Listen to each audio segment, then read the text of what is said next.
Penguin Random House Audio presents The Long Run, a memoir of loss and life in motion, by Catriona Menzies-Pike. Read for you by Olivia MacKenzie-Smith. Introduction. I caught a train across the Sydney Harbour Bridge early one morning in 2013 to run a half marathon. It was chilly, September, and the sky was still a murky grey opal. The carriage buzzed with runners talking the usual nonsense: carb loading, perfect splits, personal bests. Runners can be very annoying en masse. 3 passengers didn't fit in, young men on their way home after a night on the town. They were smashed when they lurched onto the train, the blotto antithesis to all the athletes dressed in spotless, sweat-absorbent shorts and singlets. Something had to give. One of the boozers started to heckle. "Look at you all," he jeered. "What are you doing? Runners? What the fuck are you doing?" On he went. A wholly fool in strained black jeans, the young man shook his head in disgust and leaned into a pole for balance, mumbling to himself. I looked down at my shoelaces and lingered on a pang of identification. Imagine, I thought, being stuck in a train full of runners on the way home to a clanging hangover. Why would anyone run a marathon? Why did you? These aren't inconsequential questions, and I've been fielding them for years now. Intellectual types see marathons as case studies in middle-class sublimation. Political activists decry the misdirected energy. Relaxed, moderate friends wonder about the showy zealotry of it all. Pretty much everyone who knew me in my sad and reckless 20s has taken me aside to ask why a gin-addled bookworm gave up late nights for long-distance running. That September morning, all the runners who had been slogging away for months to prepare for their big day pretended not to notice the guy slagging them off, or should I say, slagging us off. When the train stopped, the booze hounds elbowed their way into the morning air. As they wove a course to the exit, the loud one turned back with a last blast.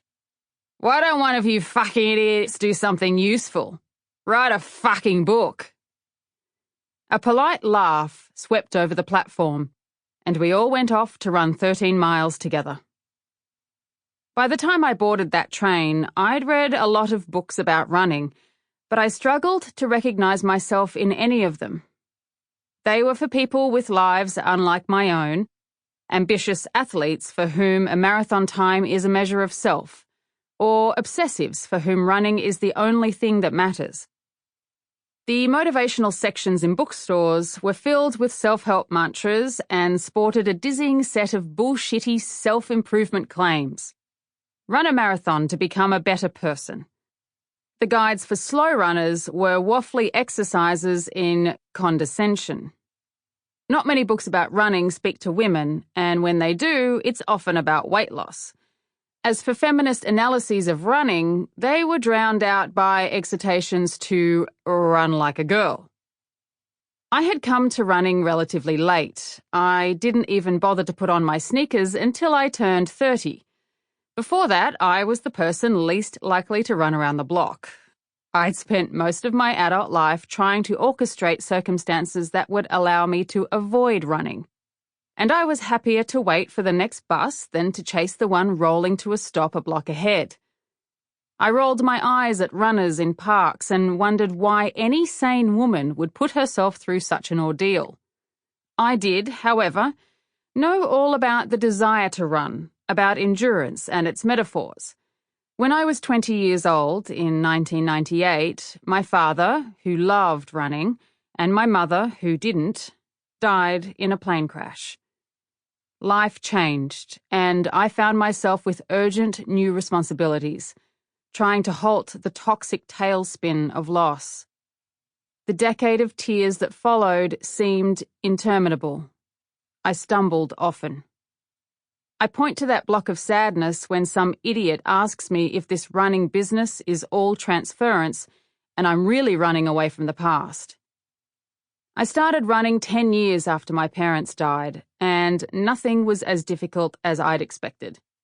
I found it in myself to move, finally, and experienced that movement not just as liberation, but as transformation.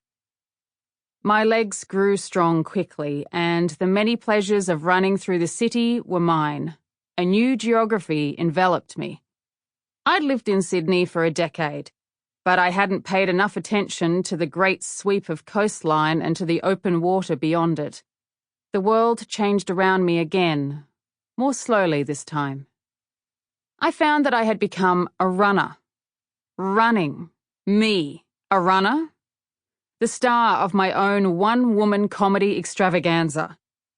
I raved about my discovery to anyone who would listen.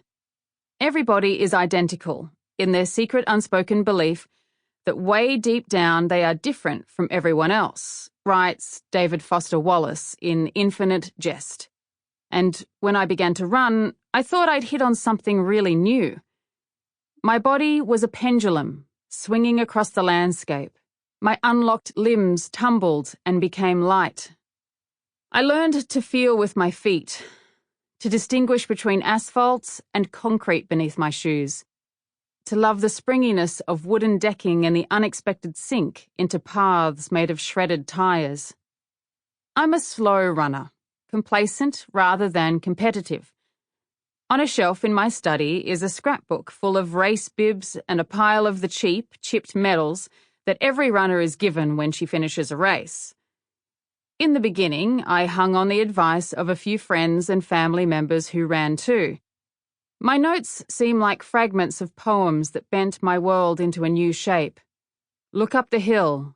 Let yourself float to the top. Find your pace. When you hit that pace, you can run forever. Some athletes love to talk about what a simple sport running is. They say that all you need is a pair of sneakers. That's not true. What you need is some freedom of movement and the ability to see a clear path ahead of you. It took me years to see that path and to find my pace.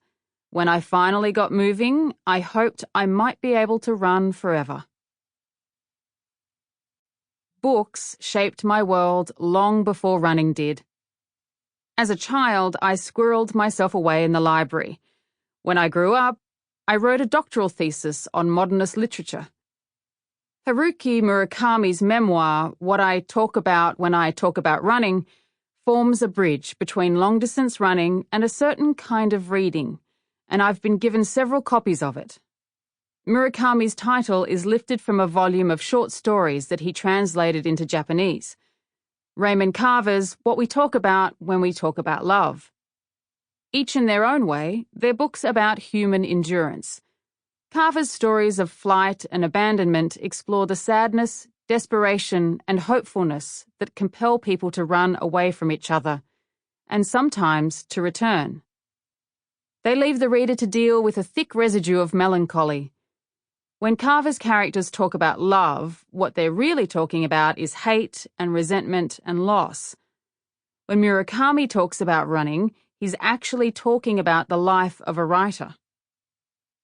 Stories about running are often like this, in that they're about something else. They are tales of shape-shifting, of the desire to shed one's skin and step into another. One running story may be a parable on persistence or denial, another, a warning.